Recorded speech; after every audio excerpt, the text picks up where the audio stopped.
Thank you, Jeremy, and thank you to everyone who's attending today. Sorry for the presentation, a little jumping around there. I was having some issues with my screen, but I think we're all set and ready to go here. My name's Chris. We also have Ryan here with us from PilotWorkshops, and we're going to talk today about Flight Simulators 101. We've got a lot of topics to cover, and so I'm going to go ahead and jump on in.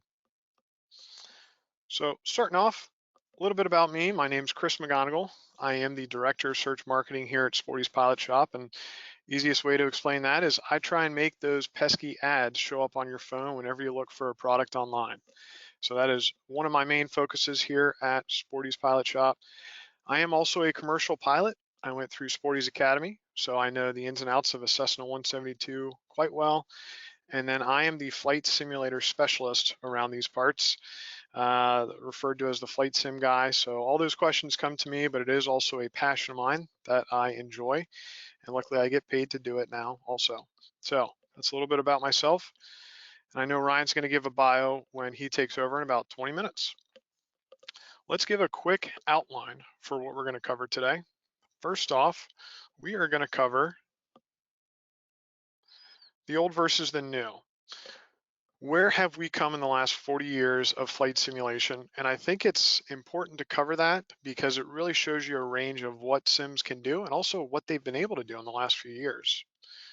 We are going to define what a home simulator is. We're also going to get into software. Some of the more prominent or popular brands, we're going to cover those.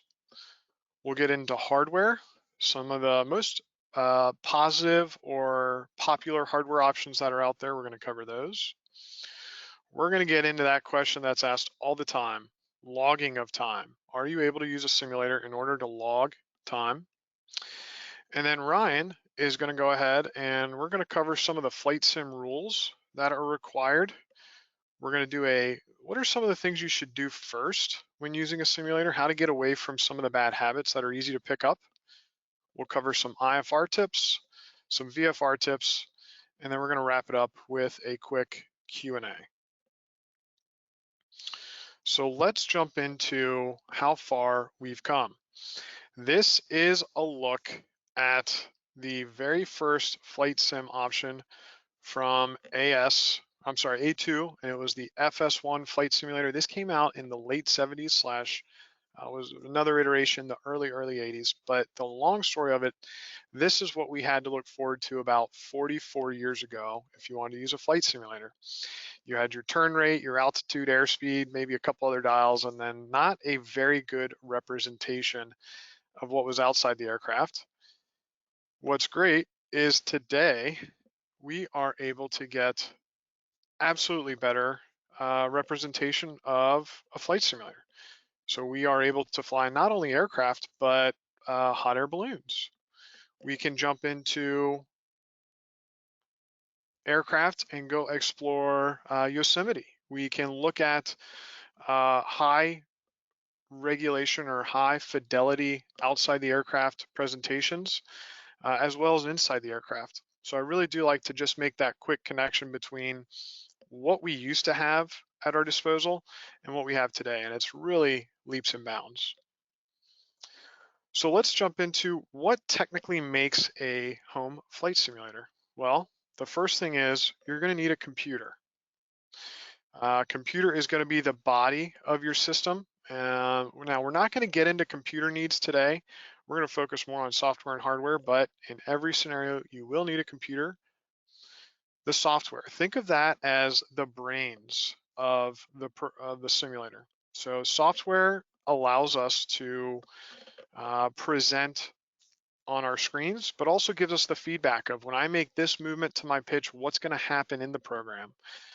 Software is the brains of the program, and we're going to cover a couple of those more popular software options out there. And then lastly, we're going to talk about hardware. We're going to talk about yokes, throttles, rudder pedals, a couple other accessories that I like to highlight that are applicable to pilots. And really between these three things, a computer, software, and hardware, you've got the building blocks of a pretty darn good simulator. So let's jump into software. First software program is the most popular, and that's Microsoft Flight Sim 2020. This came out in August of 2020, and in the little over 4 years it's been out, there have been 15 million users of this program. It offers anything from a Piper Cub up to an Airbus 320 Neo and a whole lot in between. It uses Bing Maps to actually populate outside the aircraft accurate representations of your area, of rivers, of mountains, of trees. It has every airport in the world in this program. So they really focused on a lot of what happens outside the aircraft, and they give you quite a bunch of different vehicles to explore that new world. It's a great program. It's the most popular one just because of the user interface and how easy it is to get up and running and navigate the program before you jump into an airplane. So if you find yourself interested in flight simulators, you kind of want something to start with that's not as tech heavy or user friendly, and you don't want to wait a month until the next version comes out, which we'll get to in just a minute, Microsoft Flight Sim 2020 is a great option for you. X-Plane 12 is another great program that I would say maybe a little more applicable to real world pilots. It's got a little bit more in the flight planning phase that I like. It has the ability to randomize failures in an aircraft, and it's got pretty good aerodynamics simulation. I know Ryan and I have had some conversations on this, but I feel that when jumping in a Cessna 172 and you've got the set weight and balance, density, altitude, weather conditions at an airport of this elevation, and I'm going full throttle climbing out at VY, I feel like it's a little bit closer to what I'd expect in a 172. So I like to recommend this for people who are using it in tandem with flight training. But X-Plane 12 is a great program. Final things I'll mention is it will work with Macintosh computers. So if you're using a Mac, X-Plane 12 is a great one. And it also allows you to have a demo version. So you can go ahead and download the actual program itself, and it gives you about 10 to 15% of its abilities. It focuses on a small portion of the US where you can travel. And then when you pay, it unlocks everything. But why I like to highlight that is because you can test if your computer can handle all the needs of X-Plane 12 before you have financially committed. And that is pretty important for a lot of the customers we deal with here at Sporty's. So X-Plane 12 is a great program. I recommend you research it if you are in the market for a flight sim software program. Prepared. This is, to my understanding, previous Microsoft Flight Simulator purchased by Lockheed Martin, and they've really massaged it and then programmed it so that it's a little bit more career-based. It's more mission-focused. They have subscriptions that revolve around professional styles. I know very few people who are flight sim users, enthusiasts who use Prepared, and I think it's just because it is the top of the line for performance and also very structured, if you will. You don't jump in an airplane and just go explore. You more so have, today we're doing, aerial firefighting or search and rescue type things. So it's really good for a training curriculum, I believe. It's also a program that comes in a popular flight sim training device. Redbird devices come with Prepared preloaded. So it's a top of the line software option, but I think it's a little hardcore for what we're covering today. But still a great program. And if you do find yourself an experienced simmer, I'd recommend you check it out. Next up, we have Infinite Flight. And Infinite Flight is a mobile flight simulator. What I mean by that is it will operate on a tablet, whether that's an iPad or an Android tablet, or a phone.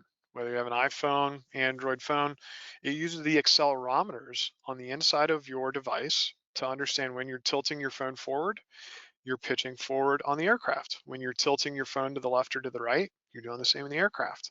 So it's a really great option for someone who doesn't want to carry around the big, bulky hardware components to plug into a simulator. This allows you to make those inputs and those changes just with a device that you can carry around. Now, another thing I really like about Infinite Flight is it will work with ForeFlight. So here's an image of me using infinite flight on my phone. As you can see, I'm in the front left seat. There's a couple 2D buttons you can see on the screen: throttle, rudder control, flaps, autopilot settings as I'm flying around. But then I can connect that to my tablet running ForeFlight, and I can go practice some of those new rollouts that ForeFlight just released. Maybe freezing levels or checking out some of the new turbulence notifications. I can go do that while at my desk rather than having to fire up an aircraft and go test them out while flying. So that is another reason I really like Infinite Flight. And then last but certainly not least, Sporty's has partnered with Infinite Flight, and we now offer 8 maneuvers within Infinite Flight that are tailored from our Learn to Fly course.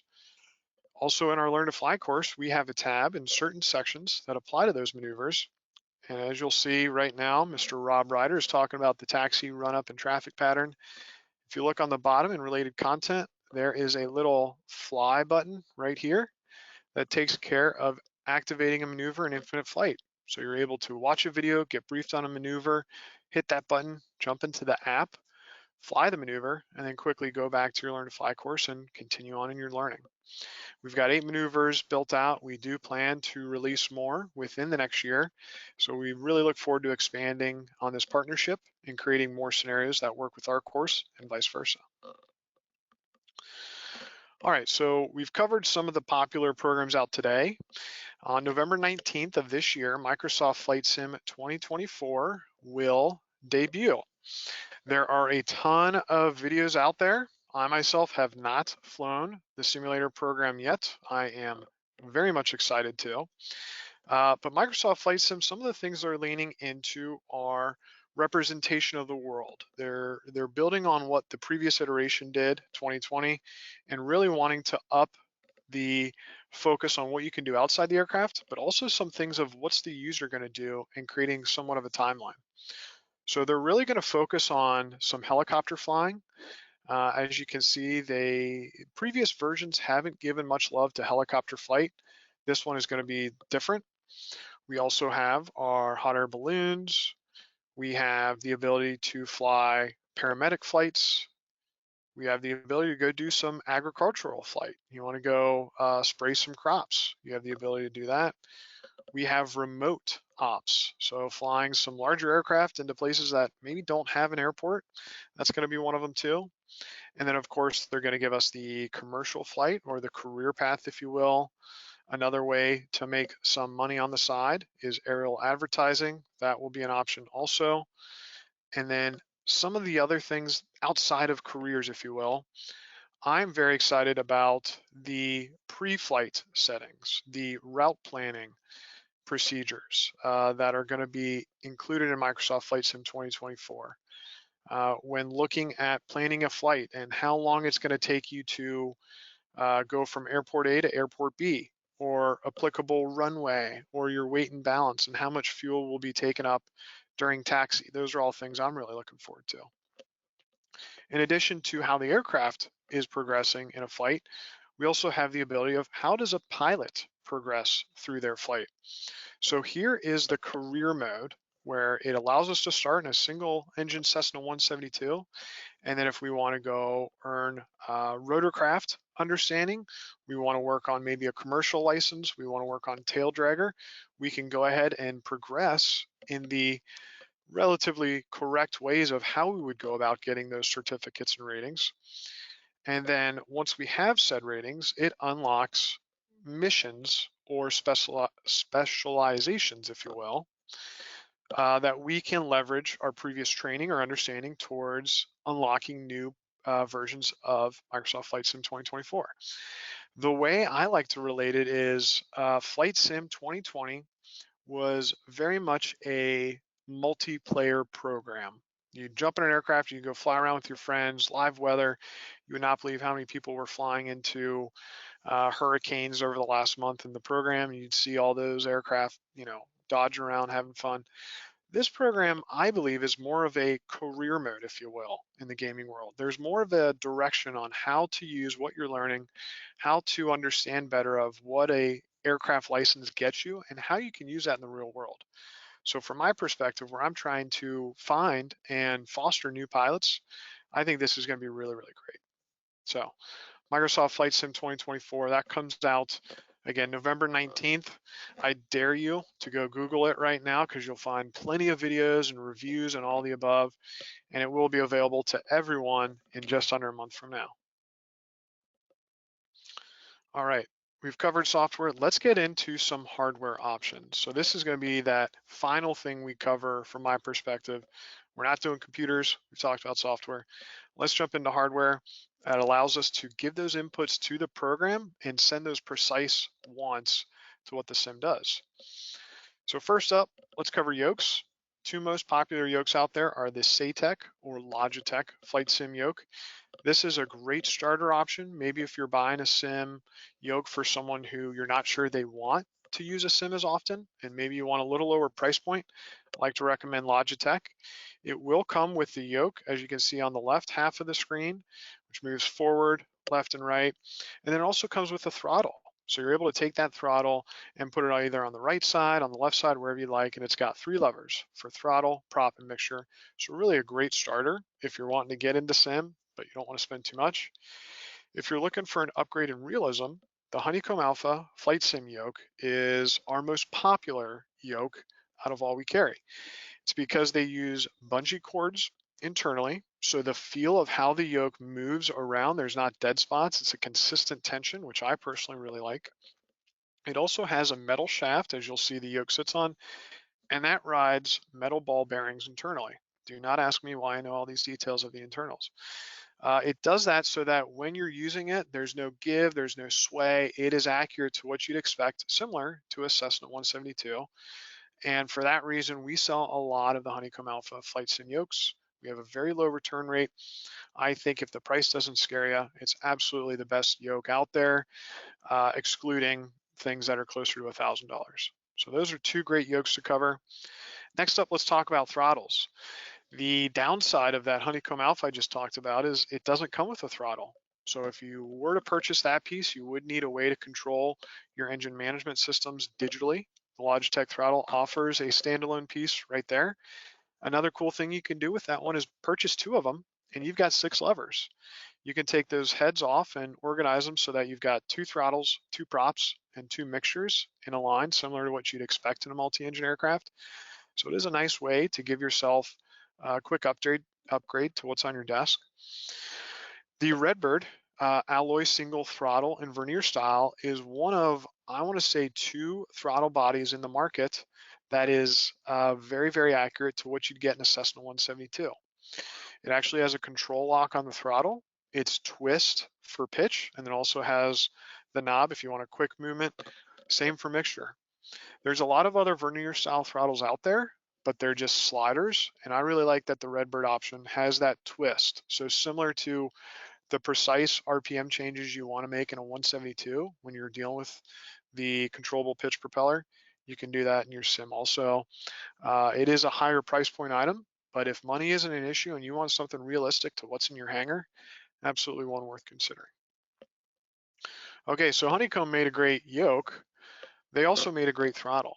This is actually the most popular flight sim hardware piece we sell here at Sporty's, and it is because it packs quite a punch. The Honeycomb Bravo has a lot of different features that apply to pilots, and I'll just start with a couple of them. On the far left side, you can see we have a color-coded trim wheel. As I move counterclockwise at the bottom, we have 6 levers, allowing a lot of different configurations. I'll touch on that in a second. Right side, we have a tension knob, change how hard those levers are to move. There is a flap lever. On the top side, there are autopilot controls. So you have the ability to pre-program autopilot settings in the digital aircraft from your desk. And I think learning autopilot, how to set vertical speed and capture altitude settings is a great way to learn from home rather than in an actual aircraft when you're spending a lot of money. So that's one of the biggest takeaways I think from this piece, other than the levers. Moving along on the left side, we have a 2-position gear lever and also illuminating lights. So it'll show when your gear is in motion or when it is set. But the best thing about the Honeycomb Bravo is those levers, which is currently set up for 2 throttle, 2 prop, and 2 mixture, or a multi-engine configuration.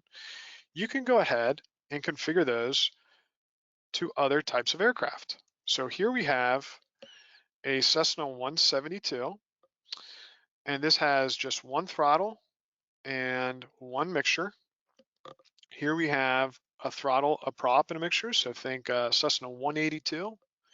Here we have multi-engine. So this is, as mentioned, the 2 throttle, 2 prop, 2 mixture. But they also give you in the box options to move up to the larger aircraft. So if you don't want to stick with the general aviation, we're also going to have, think of Cessna Citation or Boeing styled throttles. You have your speed brake, your flaps, and then 2 engine, and then also 4 engine configurations that can quickly go onto the Honeycomb Bravo and allow you to simulate the controls of those larger aircrafts, which you can easily jump into in today's programs. So the Honeycomb Bravo is one of our most popular pieces. I think it's because of everything I covered, and it's the one I fly with the most by far when it comes to throttle. Final piece that I think is overlooked a lot are going to be rudder pedals. You need to be able to control that yaw. You're going to want help when you're trying to taxi from the taxiway onto an active runway. You're also going to need some braking abilities when you do that short field landing. So rudder pedals are a great option to do that. We have the Thrustmaster flight rudder pedals, as well as the Logitech, which allow a tension wheel, both great options. And then if you're looking for something a little higher price, there's a Thrustmaster TPRs, which look exactly like what you get in a Boeing aircraft. And then the Honeycomb Charlie pedals, those debuted 2 months ago. They're brand new entrant.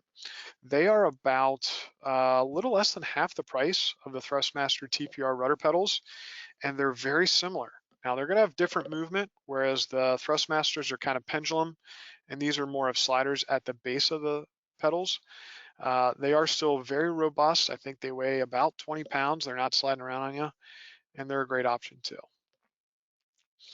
Some accessories that I think are good for real world pilots. We have an EFB mount. So similar to a way to mount your tablet within the aircraft, you can take this one, which has a C-clamp, bring it in onto your desk and be able to watch how ForeFlight or another EFB app you're using will work with your flight simulator. And then on the right side of the screen, we have our Real Sim Gear GNS 530. This is a great avionics piece that is pulled out of the digital aircraft. It can sit on your desk, and then those soft keys and those knobs allow it to operate the exact same way you would in a real airplane. So as I turn these knobs or push the direct to button, it's going to do the same thing in my aircraft. And that is another great way to learn avionics logic at home in a controlled environment rather than on a turbulent filled day when you're flying next to an instructor that's charging you a bit of money. Track IR5, this covers a question I get a lot of, how many screens do I need? Well, I like to say have one pretty good screen and then a track IR5. The way it operates, you take the sensor that's on the screen and you put it above your monitor, and it's going to be looking at you, if you will. And then you take the 3-part hat clip, we'll call it. It sits on the bill of a hat or a visor in that image. And the track IR will pick up when you tilt your head to the left, when you tilt it to the right, when you look down, you look up, and those same movements will happen on the screen. And it's not linear. If I turn my head 90 degrees to the left, that doesn't mean my monitor screen has to turn 90 degrees to the left. You can make it exponential. So let's say I turn my head 10 degrees to the left. The monitor screen, if you will, could turn 40, 50, 60 degrees to the left.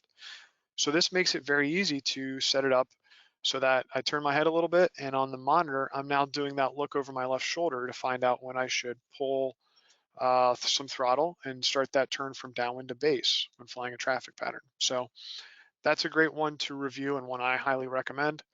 And then closing out this page, we have the Thrustmaster headset, another great way to work on communication, which I know Ryan's going to touch on, so I'll glaze over that. But Thrustmaster headset, I will say, does not work in an actual aircraft. We have had customers ask, so just want to get that out there. This one is PC only. ProFlight radio panel is a great way to quickly change comms or frequencies in an aircraft, similar to the avionics. It'll do the same thing. And then the Yawman Arrow. This was designed as a potent way of having a lot of controls in a small spot. You'll see that there is pitch and roll where your thumb would naturally rest. There's also a couple sliders. And then at the bottom, you'll see 2 little knobs hanging out. Those are vernier styles. So pull them out, push them in, similar to what you get in a 172. On the bottom left of the arrow, there is a trim wheel. So you're able to use that to trim out your aircraft pitch. And then on the top, there are counter swaying bumpers, which act as rudder controls. So this little controller is able to take care of pitch, roll, and yaw. Your yoke, your throttle, and your rudder pedals are all included in the Yaw-Man Arrow. So it's a great option if you're on the go or using a laptop. I like to recommend the Yaw-Man Arrow. Let's get to one of the most popular questions. Can I log approaches at home? That answer is a resounding yes. During the summer of 2018, the FAA announced significant changes that aim to make it easier for pilots to keep their instrument currency using a basic aviation training device, or BATD for short. With the Redbird TD or TD2 or other BATDs for that matter, it qualifies under Part 6151, and a person may use time in a full flight simulator, flight training device, or aviation training device for satisfying instrument recency experience requirements, provided a logbook or training record is maintained to specify the training device, time, and the content. So yes, the answer is you are able to use a flight simulator to log time. I like to focus on using a simulator to save time a little bit more rather than adding ink to my logbook, but you do have that ability. If it's also for a flight school, I recommend looking into the profitability a BATD could offer, and absolutely something that today's technology and specificity allows us as pilots to enjoy. Okay, so that covers first portion of today's webinar. Ryan, I am going to offer a positive transfer of controls, and you can take it from here.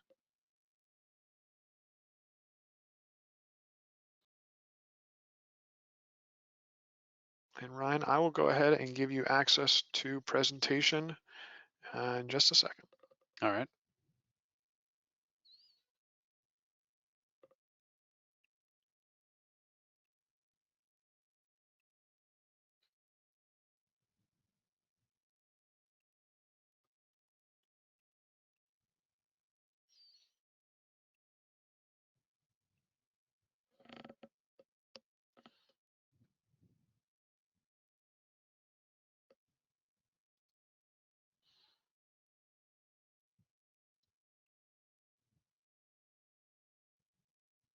All right, thanks, Chris. I guess I have the flight controls. So my name is Ryan Koch. I am a flight instructor, and I'm the director of new product development at PilotWorkshops. Many of you probably are familiar with PilotWorkshops, but if you're not, what we do is online pilot proficiency training. So video courses, books, manuals, things like that. And many of our products involve the use of simulators. As a flight instructor, simulation has kind of been my specialty. I've instructed a lot of instrument students in the sim, instrument pilots who are already instrument rated, private pilot students, both on flight school, FAA approved simulators, and on basic home setups. I've also done remote instruction over the internet for people on their home simulators. So I've seen tremendous value to simulation here. I've seen IFR pilots keep very proficient just by using their own home simulators a lot. I've seen new students show up with 1,000 hours of Microsoft Flight Simulator time and just knock it out of the park in their training. But the flip side of that is I've also seen the frustrations that people can run into. There is a learning curve to this stuff, and often pilots will get a simulator, get frustrated that it's not like flying, and they're spending too much time configuring and manipulating the sim, and then they quit. Or they just kind of have the wrong expectations going in and end up disappointed, or get the sim set up and get some good use out of it, but maybe don't get the most value out of it. So that's what I'm going to cover on this part of the presentation. We'll do this in 3 parts. The first is do these first. These are the sorts of things that you need to do to configure your simulator and set proper expectations for using it. The idea is to kind of get the simulator elements out of the way so it actually can feel like real flying and you're not messing around with the simulator itself so much. Then we'll get into IFR tips. Everybody kind of knows that simulators are good for IFR because it's so procedural, and simulators are really good at mimicking the procedural elements. but there are some best practices that I'd like to go over for IFR use. And then VFR tips. Conventional wisdom is often that simulators are not useful for VFR, except maybe in the procedural aspects of it. But they definitely are, and they can be useful in some unexpected ways. So we'll get into that. So first of all, do these first. I think the best place to start here is to suggest what the goal should be for simulator flying, and that's to get in the headspace, the mindset of a real flight. You know, we think about chair flying, and those of you who are pilots who have done this know that there's a lot of value in just sitting in a chair and thinking your way through a flight, using your imagination, going through all the procedures, going through the motions of a real flight. A simulator, when you use it right, is kind of the ultimate form of chair flying, because you can do all that and more because you're actually flying a virtual airplane. But that means the goal is not to replicate the experience perfectly. And to that end, one of my do these first tips would be to forget about trying to make an exact match with the airplane that you fly. This is a 172 that I fly pretty often. It's just a 172, simple airplane, but there's kind of no such thing as just a 172 or just a fill in the blank. Every plane has its own quirks and nuances and different variations. This one, for example, is a 180 horse upgrade. It's got an Aspen, PFD, MFD, a G5, an engine monitor, a GTN 750, Century Autopilot. And if I tried to match what's in my sim exactly to the systems and the avionics and the performance of a plane I fly in real life, it would just be a never-ending battle, and I'd spend all my time tweaking and trying to match things up. And that's true for any plane that you fly. The closer you try to match it up, the more you're going to notice the minor differences. And in the end, those minor differences aren't important to that overall goal of just getting in the headspace of a real flight. So this is an example of a plane I fly a lot in the sim. This is a Piper Comanche 250. It's made by A2A, which is a third-party developer for Microsoft Flight Simulator. And I would say this is probably, this would get my vote as the best general aviation add-on for either sim right now. But the point which you should be looking for is something with similar or greater performance than what you fly in real life, because greater performance is going to make things come at you faster and make you stay farther ahead of the airplane when you get to your airplane. Similar avionics to the extent that you can use similar procedures to what you would use in your plane, but then treat it as the simulator plane. You have your simulator plane and you have your real plane. They're two separate things, and the skills that you practice in the sim will transfer back to the airplane, but don't obsess over the small details. When I fly X-plane, I'm often in the stock Baron that comes with that sim, but I'm never really trying to exactly match any plane I fly in real life.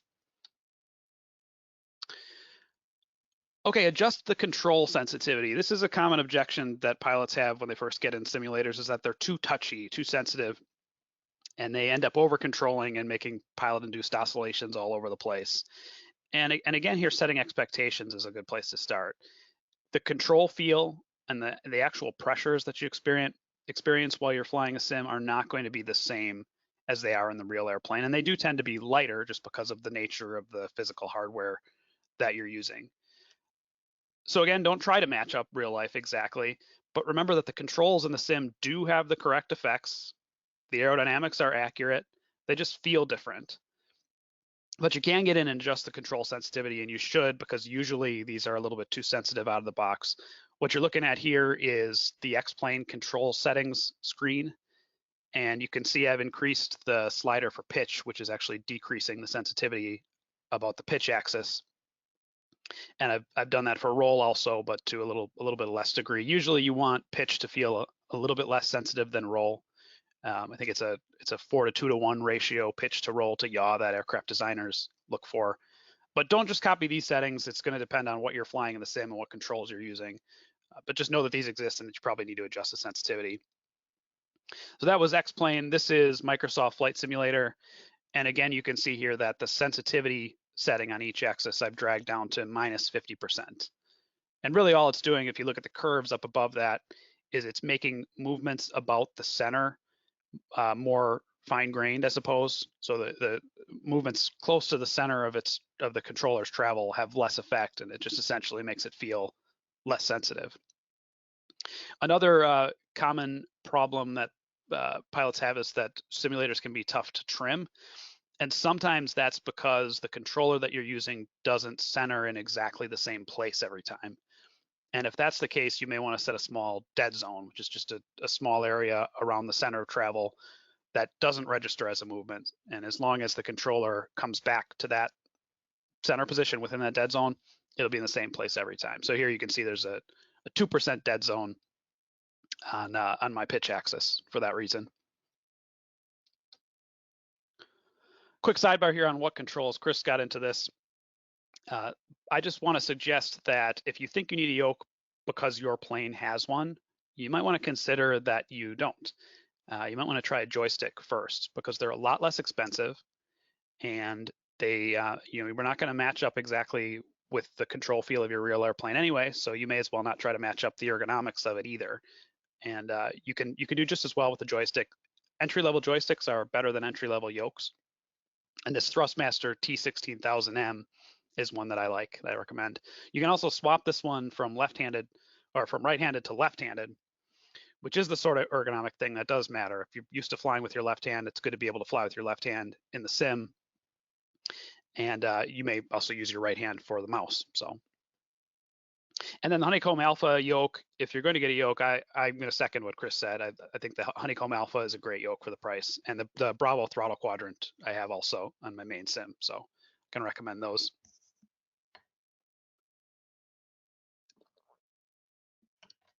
All right, next up, configure the views. So Chris talked about using Track IR. I've had some experience with Track IR, and I like it. I think that's a great solution.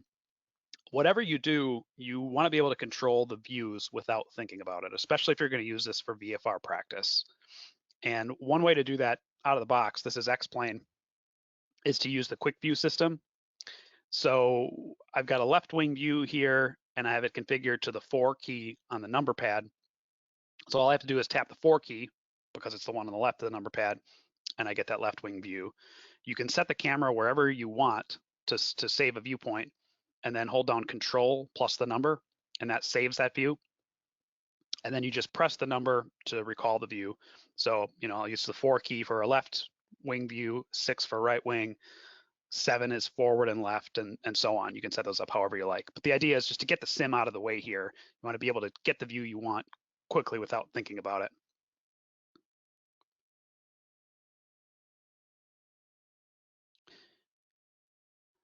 Balance graphics with performance. This is another thing that can cause frustration. Any of these flight simulators can be really demanding on your computer if you have the graphics settings too high. And the way to do this is to go to a really busy, congested scene. Here we're in downtown Seattle. I've got some weather set in here in the background, so the simulator is having to draw a bunch of clouds. There's even a rainbow there. If it's smooth in that sort of situation, then it'll be smooth everywhere else. So set your graphic settings in a situation like this, and then you'll be fine everywhere else. Flight simmers like to get into the frame rate, which you can see up on the top right here. It's 35.4 frames per second. Anything above 30 consistently is going to be a good experience in the sim. When you get down to 20 or so and below, it's going to be rough. But the bottom line, really, I would say don't obsess over frame rate. Go to a busy area like this, fly around. If it feels smooth, it's probably smooth enough. And then connect your EFB. So X-Plane natively has a checkbox you can see on the left side of the screen here to broadcast to all mapping apps on the network. That includes ForeFlight, and you get the same functionality out of ForeFlight that you would in the real airplane. A flight simulator can do that, but not natively. But there are third-party apps that are pretty easy to set up to transmit data to whatever EFB you're using. Okay, let's move into IFR tips then. And this is where, everybody knows that simulators are good for IFR practice, and because it's so procedural, and you can practice procedural things so well in the simulator. But a common attitude is, all right, now I've got a sim, I can do lots and lots of repetitions on approaches to minimums. I can reposition to the final approach fix, do this over and over. I can practice failures and things like that. And that's fine, that has its place. But we're not doing this for currency for the most part if we're using just a home simulator and not an FAA approved one. And we're not paying by the hour. So I think a better way to handle this is to focus on that mindset that I described in the beginning, getting in the headspace of a real flight, and do realistic end-to-end flights. Go for quality over quantity here. Start up with the engine shut down at airport A, use real weather, plan and brief the flight the way you actually would, fly the flight using your actual SOPs, including checklists, and when you get to airport B, shut down on the ramp and debrief the flight. I think this is where the best experience really is. The flights that I've had that have stuck with me in the sim have been these end-to-end flights rather than rapid fire approaches. One thing then that's absolutely critical, I would say, to being able to make realistic end-to-end flights is adding ATC to the simulator. Built-in ATC in either of the sims is frankly not good. So I would steer away from that, and nothing beats talking to real controllers, real live people that are controlling you and other traffic in the sim. And that's something that you can do with either of these two services, PilotEdge or VATSIM. PilotEdge is a paid subscription. They have regular service hours, regular coverage areas, which happens to be the Western US. They have a very active community of pilots and simmers who take it really seriously. They have a ratings program that you can work your way through. So PilotEdge, it's a paid subscription. It's worth it though, because it's a reliably great experience. VATSIM is free, which is great. The difference is that it's staffed by volunteers, enthusiasts, and quality can vary. Some are really good, and at times you get an experience that's just as good as you get on PilotEdge, but it's not as guaranteed because it's free. They don't have scheduled hours or coverage. They tend to have more areas covered at a given time than PilotEdge does, but not reliably. You can't rely on a certain area being covered, and it can be a great experience on a good day. What you might be objecting to here is you might be thinking, I don't need to practice ATC communications because I'm good at that. I have no problem talking to ATC. And I believe you, but even if that's the case, adding ATC to a flight in the sim adds the right amount of workload at the right times, especially for IFR. You think about final approach fix and you're transitioning to follow a glide slope, and you're being handed off to the tower and you're making that switch and making the call there, doing a before landing checklist. Having the ATC element in there just makes the workload realistic. It also adds a dynamic element. You don't know exactly how the flight's going to go when you factor in ATC and live traffic, other pilots flying their simulators in the sim. And another element that can't be overstated, I think, is the accountability. You're flying these flights with someone looking over your shoulder who's going to call you on your mistakes. And there's really nothing like that accountability to keep your mind in the game. What you might object to with either of these services then is that they don't cover your home area. We said PilotEdge covers the Western US, for example. I would say that's maybe a feature, not a bug, because my next tip here is to leave home. And it's a common thing to use a simulator to rehearse the real flights that you're going to fly in the sim first. And that's fine. That's a perfectly good thing to do in the sim. But I would suggest that there's more value in doing flights that expose you to new things, to new areas, interesting terrain, airspace, procedures, and you get to see your skills generalized then in a way that builds confidence. It's not, I can do this local RNAV approach. It's I can do any approach anywhere because I can fly in the IFR system wherever that happens to be. When I'm doing instrument training on the sim, I'm based in Wisconsin. I have a rule that we don't do any training in Wisconsin in the sim because, for one thing, we're going to do the local RNAV approach 24 times throughout training. We don't need to do that in the sim, but it builds confidence to get out and fly in other areas with some other interesting procedures and things.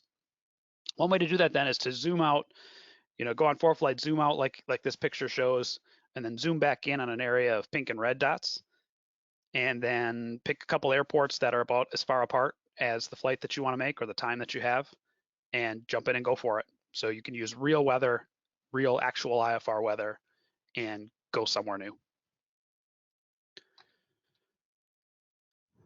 I really like this tool. This is myflightroute.com. This is a website that's built to go along with Pilot Edge, and it'll generate random flights for you within the Pilot Edge airspace. So for example, here I've got some criteria set for a flight I want to make. It's between 50 and 120 miles from any departure airport to any towered airport as the destination that has an ILS approach. And I have boxes checked for Oakland and Seattle Center as the region I want to fly in. And then you choose surprise me, and it'll give you a random flight, and then you just do it. And you can spend a lot of time just scrolling around the map trying to find an interesting flight to make. This is a good way to just get you right in. I'm going to randomize this once. That's the flight I'm going to do. I'm going to treat it like a real flight and get to the flying. This is another fun challenge here. Is I think having a goal is a good way to give yourself a mission rather than finding yourself scrolling around the chart for a flight to make again. These alphabet challenges are actually again put on by Pilot Edge. They're hosted on the My Flight Route site as well, and I think there are 5 or 6 of them. This one is in the Los Angeles Center region, and it goes from an A airport to a B airport to a C airport, and so on. It's just Apple Valley to Bakersfield to Camarillo to Delano. You get the idea. And these will give you kind of an endless supply of missions to fly in the sim and a goal to work toward. And you'll run into all kinds of different planning and procedural and weather challenges, and it's quite a bit of fun. There's another way to come up with flights to do is to have a long range adventure. So say you wanted to go from Nashua, New Hampshire, like in this image, to San Diego, California, over the course of however long it takes you to do that. Every day when you get to the sim, you say, all right, I have an hour to fly today. I'm just going to pick up where I left off last time, find a destination that I can get to in an hour, and that's the flight for the day. Gives you a goal to work towards. You never have to think about where am I going to fly today, because you just pick up where you left off. And you get to see, in this case, the entire country.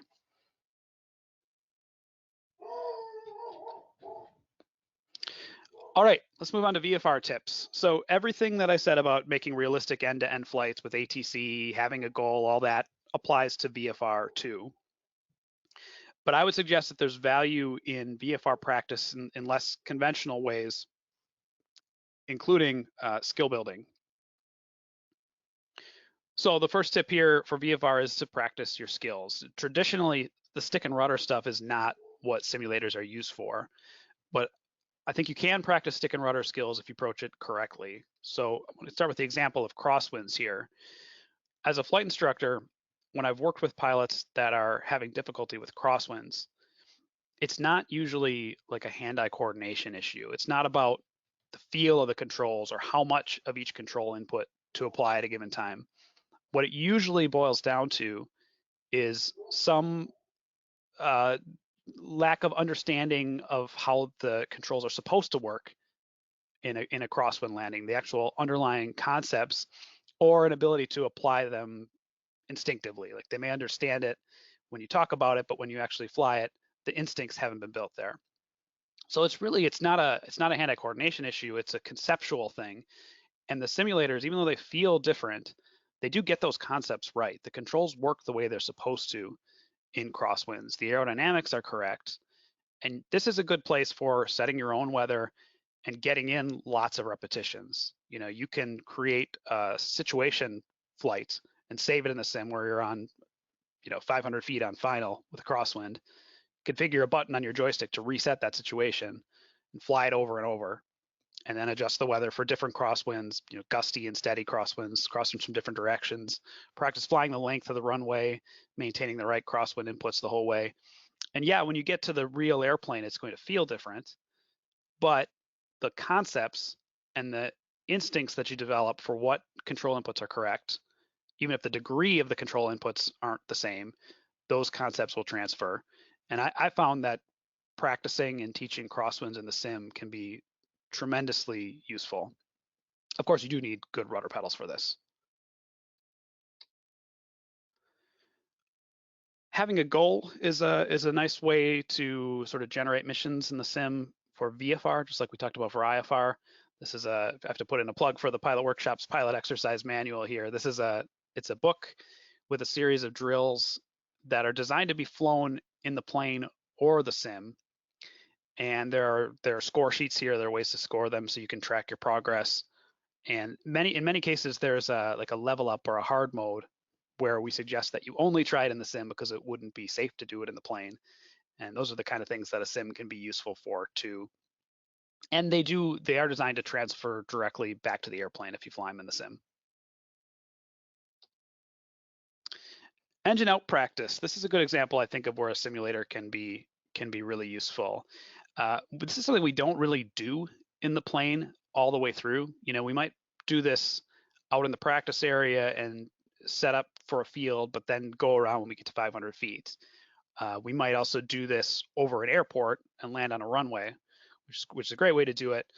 But we never really do it all the way to a landing off field.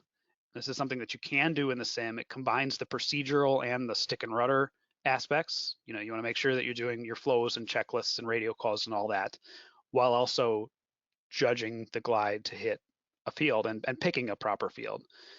To give you an idea of how accurate the visuals are in the sims, and in Microsoft Flight Simulator in particular, that's what this is.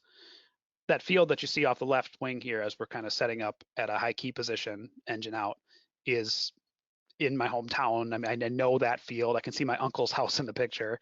And that's the level of detail that you get from these simulators. When you do this, you want to actually shut down the engine rather than just pulling the throttle to idle. Another good way to do this is partial power. It's another thing we don't practice very often. So set a power setting, restrict the throttle to a setting where you can't maintain level flight, but it's not all the way at idle either. And then do what you would do from there. And that's an interesting way to practice in a way that we should, because most engine failures are actually partial power failures. And we typically it's real black and white. It's either failed or it's running. And this is turning final for that field. And again, the glide ratio and drag characteristics won't be exactly the same between whatever plane you pick in the sim and whatever you fly in the real life. But that's okay, because you're going to be using the same techniques for setting up for this field and for judging how it's going and then making adjustments as you go along. I just happen to think this is a lot of fun too, and it's a great way to end a sim session. What it does require is an ability to manipulate the views, like we talked about before. If you can't seamlessly look around without the simulator getting in the way, it's going to be a lot harder than in real life. And this is actually, I think this is a great use for virtual reality. Fly an unreliable airplane. This is the X-plane failures screen. And you can see down on the bottom, I've checked the box for set mean time between failures, and I've put 5,000 hours in the box. So there will be a random failure, not every 5,000 hours, but of every system every 5,000 hours on average. And you can see the text right next to that that says X-plane has 584 systems that can fail randomly. So this is 8 hours per failure. And what you want to do here is set a high enough number there that there's time for you to get complacent. You're not getting failures all the time, but low enough that you're getting them, every few flights or so. And this could be anything, it could be an engine failure, it could be an alternator or a flat motor, or it could be a little thing like, an oil temperature gauge or a vertical speed indicator, things like that. Never quite know what you're going to get. This sort of goes without saying. I just want to reiterate that the same things apply to VFR as IFR, the idea of getting in the mindset of a real flight and practicing ATC in airspace. This is Southern California. This is the Los Angeles area.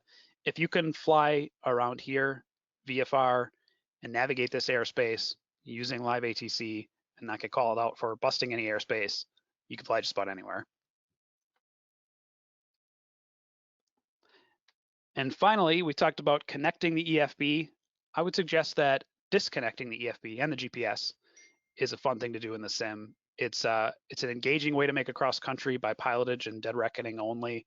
But if you don't do it, in real life at all, it's it might be kind of scary almost to turn these things off in the plane and try it for real. But the sims have good enough scenery. I mean, you can see what we're looking at here in Microsoft Flight Simulator. It's basically photorealistic from this altitude, and you can practice these things. It's a fun way to make a flight. You might find then that you want to try it in the plane. And with that, I think we'd love to take some questions. Well, thank you very much, Ryan. That was great. I learned quite a few things myself, and hopefully some of our attendees are in the same boat. We've got a couple questions here. I'll throw one out that I think you're more suited to answer than myself. Can you go into some of the details or use cases for VR or AR when flying a flight simulator? Yeah, you bet. So traditionally, one of the weaknesses of simulators is, like I said, things like flying around the traffic pattern. Good at procedural things. There's a little bit of learning curve to any of the visual exercises like that. VR flips that completely. So the best thing that you can do in a VR sim is go up and fly around the pattern. You can do ground reference maneuvers, which is really hard to do with the traditional simulator setup. So that's, I think, the thing to keep in mind. What do you want to practice most? It's a little bit harder to do a cross-country flight where you need to reference your iPad.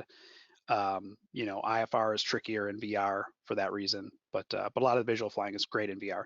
Mixed reality or augmented reality is kind of the next thing to come for that, where you get to see your physical stuff in front of you, like maybe the panel and your iPad, notepad, whatever you've got in front of you, your controls, but then look around and see the virtual world. That's kind of going to be the best of both worlds, but there's not a real straightforward way of setting that up right now. Very, very well. Okay. Thank you. Another one that I'll lob up to you if that's all right. Being a flight instructor, have you ever run into students who have used a lot of time in a simulator and maybe picked up some bad habits? And if so, what's the best remedy there? Yeah, definitely. I mean, first of all, yeah, people are going to pick up bad habits from the simulators, but I'd much rather have a student who's got that 1,000 hours of flight simulator time versus someone with no simulator time, because they're going to pick up so many good things too.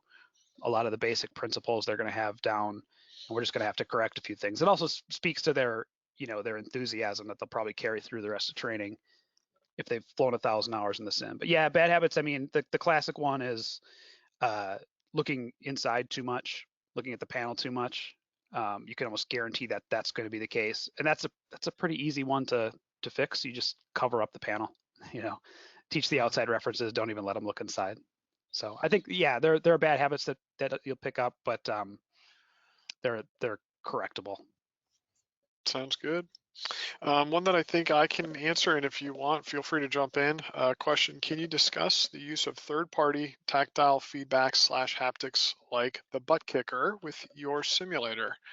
I have used this piece very limited, but long story short, what happens is as noises get louder on your simulator, this thing would rotate more and cause a vibration on your seat. Personally, I thought it was interesting while taking off. It tries to get rid of our lack of fly by the feel of your pants, I guess. Some company came out and said, let's fix that. I think it's okay. What I would much rather prefer we could do is, instead of vibration based off of decibel levels, maybe so of having it connected to where when there is an engine out or engine failure, we could really get it to simulate how much vibrations there are in the aircraft, or maybe even connected to helicopter flying. So and Ryan, if you've got another take, please let us know. But personally, I think the butt kicker is nice, but I don't think it's a training add-on for a simulator. Yeah, I mean, I could see if you're practicing soft field stuff, there's some feedback that you get. Maybe that might be helpful there. But otherwise, yeah, I don't think there's a direct training value necessarily. Any of that stuff though, if it makes the experience more immersive, if it makes you excited to fly because it feels more real and makes you able to get in that headspace of a real flight, that's the value in it. But I don't know that there's necessarily a direct training value otherwise. All right. Question that popped up. Can you please discuss online CFI training with the owner of the simulator? Yeah. So you're talking about getting a CFI to connect to you remotely, I assume. That is what that's what I believe. Yeah, maybe this is a sim your plane or one of those scenarios. But yes, I think the question is if you remotely poured in a CFI, how do you feel about that kind of connection? Yeah, I did a lot of that. A few years ago, I was doing that.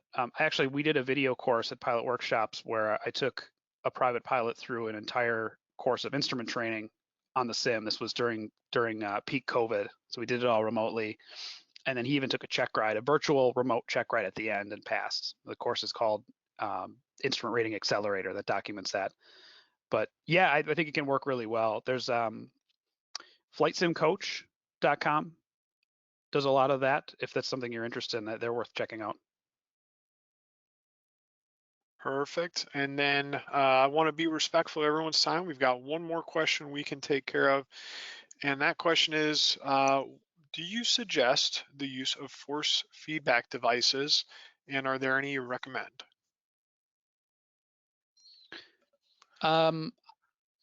I don't have experience with the sort of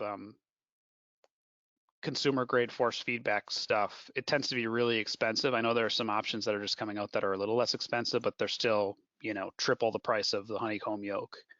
I think there's some pilots do have trouble trimming in simulators, and force feedback in theory makes it more realistic because the centering position actually changes the way it does in a real airplane. So there's definitely potential value there. The way I think of trimming though is you use whatever control pressures it takes to put the airplane in the attitude that you want, and then you trim until the control pressures that are needed are zero. And that works whether it's a force feedback yoke that finds a new centering position when you trim, or a non-force feedback yoke where you're essentially releasing it back to the center position as you trim. If you think in terms of pressure, then it seems to work all right. I don't know if that answers the question. I think it does. And I'll reiterate kind of what you said. I have limited experience. I know there is a force feedback yoke that's being built in India and has a Kickstarter campaign going. I think it's around $850, even as it's in the earlier phases. But some of the more popular force feedback yokes are probably going to be closer to $1,500 for that yoke and those moving mechanics. So I'm with Ryan. I think you can get some really great yokes. When used correctly, they can reduce the tension or the pressure to get to that trimmed out position and work just as well. So, all right, we are past 4 o'clock, so we're going to wrap this up. If you have any additional questions, please respond to the email you received for this presentation. We are going to post this presentation in its entirety on our YouTube page. I would say within the next 24 hours. It takes a while to get it all cleaned up and ready for prime time. But we say thank you to everyone who attended. We look forward to your questions, and thank you, Ryan, for helping to present today. Thanks, Chris. All right. Thank you, everyone, and have a great one. Bye.